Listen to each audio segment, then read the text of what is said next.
Hi, welcome back into Unfiltered, our last show of 2025. We'll get back to the 2025 trivia shortly and some of the biggest stories that we're counting down for all the four major sports teams. But we also have an Eagles game to get ready for, Week 18 against the Commanders, and who better to get us ready than our man Tim McManus of ESPN. He normally joins us on Thursdays, but last Thursday was Christmas. This Thursday is New Year's Day. We couldn't go 3 weeks without talking to Timmy Mack. No, we couldn't. So joining us now on the Comcast Business Hotline, our man Tim McManus. What's going on, Timmy? Happy holidays. Hey, happy holidays, guys, and very happy to be on with you on the last day of your show for the new year. What an honor. Yeah, well, thank you for being a big part of it, my man. And I'm going to come right out of the gates with the biggest question of the week. To rest or not to rest the starters in Week 18? What are you doing, and what do you think Sirianni's going to do? What I would do is the same thing that I firmly believe the Eagles are going to do, and that is rest the players for Week 18 against the Commanders. There's risk associated with both ways. I mean, if you end up resting the players and you lose to the Commanders and you see that the Bears end up losing to the Lions, there is a missed opportunity to grab a 2 seed, which could mean home field throughout. And we saw what the benefit of that was just a year ago when the Eagles used that to get all the way to the Super Bowl and win it. But there is more risk probably on the other side. And that is if you go out in Week 18 where it's not guaranteed you're going to get a better seed and you end up losing a key player like the Eagles did with A.J. Brown in 2023 in that game against the Giants, then that can really backfire on you. The Eagles have seen the benefit of having whether it's a self-created bye or an actual bye, that has been a key to them getting to the Super Bowl under Nick Sirianni. And I believe that's the way that they are going to lean this upcoming week. All right, Tim, I got to ask you quickly about the offense, because when you look back on this whole season, there's been 3 games that they have played a complete game offensively. That was the Giants, Vikings, and Raiders. All the rest of the games, they showed glimpses, but they can't put together a full game. What is going on, and who are these guys on offense?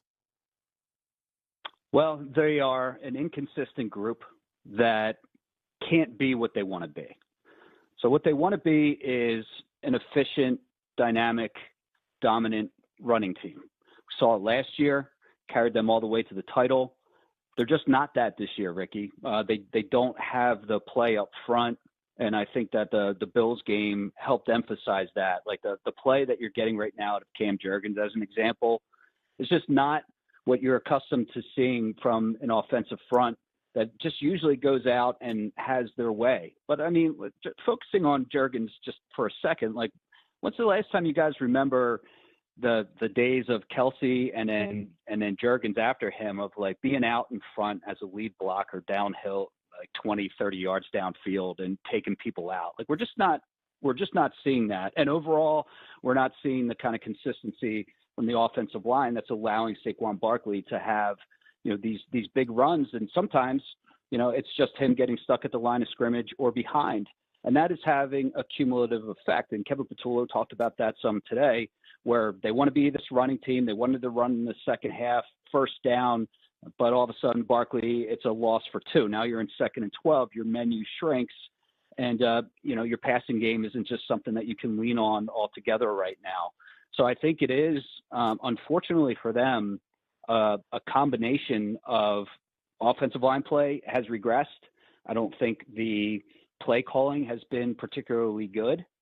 And all of these things are coming together at a time where you just have to sort of settle into the idea, like they can make some strides, but I think you have to settle into the idea that the offense isn't going to suddenly spring to life and be something that it hasn't been over the entirety of 17 weeks. I mean, could it happen in the playoffs?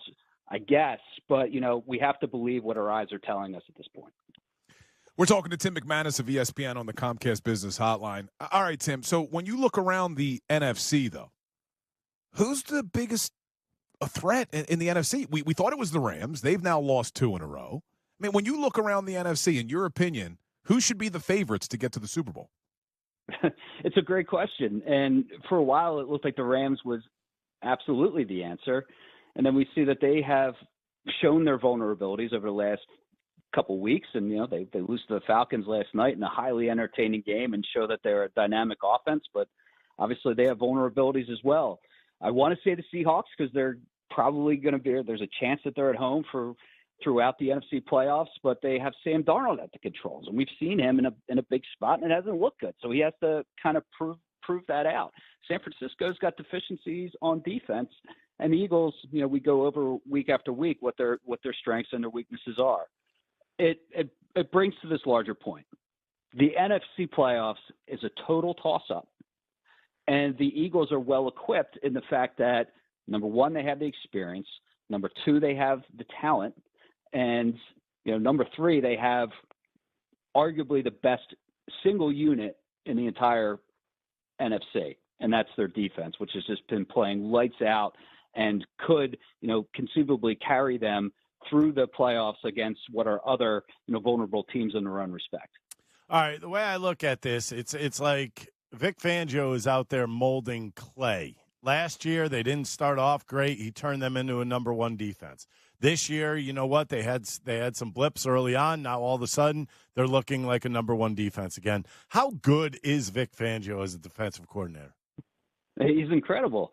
And he also has the pieces. And he made that comment today where he said, I'd like having good players. They make me look smart. And, of course, every coach is going to look a lot better when you have the type of talent that the Eagles have. And you can see it really, Ricky, on all three levels. I mean, point me a weakness. You could say CB2 at one point, but Adoree Jackson has solidified his spot there. And at the safety spot, the second one there, and Marcus Epps made a couple really nice plays against the Bills, including one at the goal line, and is making some significant contributions there.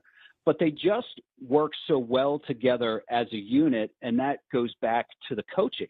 Like, you just see how synchronized everything is. The fact that they hardly ever miss tackles. They hardly ever blow assignments. And one of the key things, and this could be like the biggest contrast between what's happening on offense and what's happening on defense right now, is his ability to adjust. And I asked him about that today, like what makes, how did you develop that skill set of being excellent at in-game adjustments? And he said, it's something that just happens over time and with wisdom and experience. And that's something that you can't gain overnight. So like when we're talking about Fangio versus Patullo and the offense versus the defense right now, I think that's one key difference. And it's not to disparage Patullo, but you can't get that kind of experience overnight of like being at the controls. The game goes different than you think it's going to go. And then having to adapt in real time and come up with the correct answers. That's something that Fangio has done over the course of 40 years, is build up sort of that whole ecosystem in his mind, where it's going to take time for a first-year coordinator to do that. So I think that's one big separator right now when we're talking about the offensive and defensive side of the ball, and one of the things that makes Vic Fangio so great. Tim, we appreciate you as always, my man. You have a great new year, and we will speak to you next Thursday, our normal time, hopefully getting ready. Well, we will be getting ready for a home playoff game. We just don't know the opponent yet. Yeah, can't wait, guys. Happy New Year to you and to everybody out there, and talk to you soon. All right, Timmy, there he is from ESPN, Tim McManus. He joins us every Thursday, but we moved him to Tuesday because it's New Year's Day. We won't be here. We're running bowl games on New Year's Day, if I'm not mistaken, right? What do we got on New Year's Day? Going bowling. Yeah, I think we got some bowl games, Aaron, instead of Unfiltered. All right, but here's what I want to do. Coming up next, I want to react to some of the things Tim McManus said because I'm shocked that he agreed with Ricky about resting the players. So I want to talk about that, and I also want to look at the three potential opponents again for the Eagles in that wild card round, and we'll update our Twitter poll to see where people think they should play or who they would rather play as their opponent. Look at this, man. It's end of the year. I'm running out of – that was the first mess up of the day. Well, it's only 3:43. Was that the first one of the day? I don't know about that. All right, so we'll get to that coming up next, and more 2025 trivia. This is a barn burner, 3-2 Silvana. So keep it here, Unfiltered. 97.5 The Fanatic, NBC Sports Philadelphia.